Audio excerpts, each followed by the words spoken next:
say we have 2025 goals that we want to crush. By now, you have likely downloaded the guide for how to break down your awesome 2025 goals and really achieve them. So these next 3 videos are going to give a little bit of context behind the guide itself, maybe give you some examples, just to help you work through it. If you have not downloaded the guide yet, go for it. Download the PDF. It's free. It'll be fillable. It'll allow you to work through the process I'm going to lead you through right now. So there's 3 big steps to really outlining your 2025 goals and breaking those down in a way that you're really going to crush them this year. So step 1 is dreaming really big, getting all your ideas out there and starting to organize them a bit.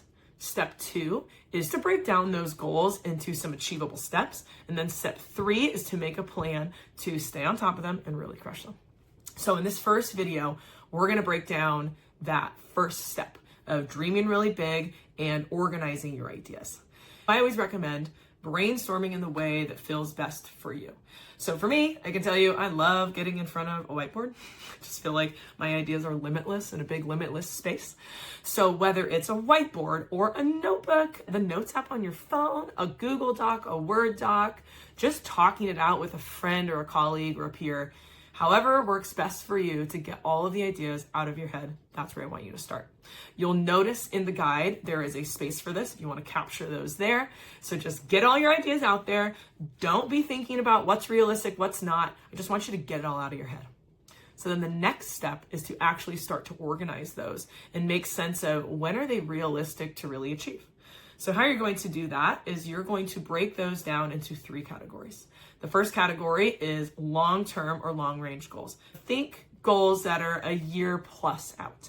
Then you're going to do midterm goals or medium-range goals. Those are goals that are in the 6 to 12-month time frame. And then you've got short-term or near-term goals, which are in the next 3 to 6 months. As you start to sort those out, a couple things that you can think of to help you figure out what's achievable is think about the resources that you have at your disposal or your team's disposal. What money, what people, what time do you have? Also think about what's relevant in the timing of your business. So are there certain things that make sense to accomplish right now, or maybe don't make sense, or maybe goals you have that make sense to do or launch or achieve later on in the year or next year? So that's how you're going to start thinking about these. You'll notice in the guide that I have an example of some goals that kind of fit within one another. The long-term goal is to run a marathon in 2025. The midterm goal is to consistently be able to run 10 miles. And then the short-term goal is to run a 5K and have a training plan. That's a really great example of having a long-term goal of running a marathon this year, and then thinking about what is a nearer term goal that I might have or some things I might need to achieve so that I can run the marathon. That's another thing to think about as you're breaking apart those goals. You might have a longer range goal that creates a short-term goal for you.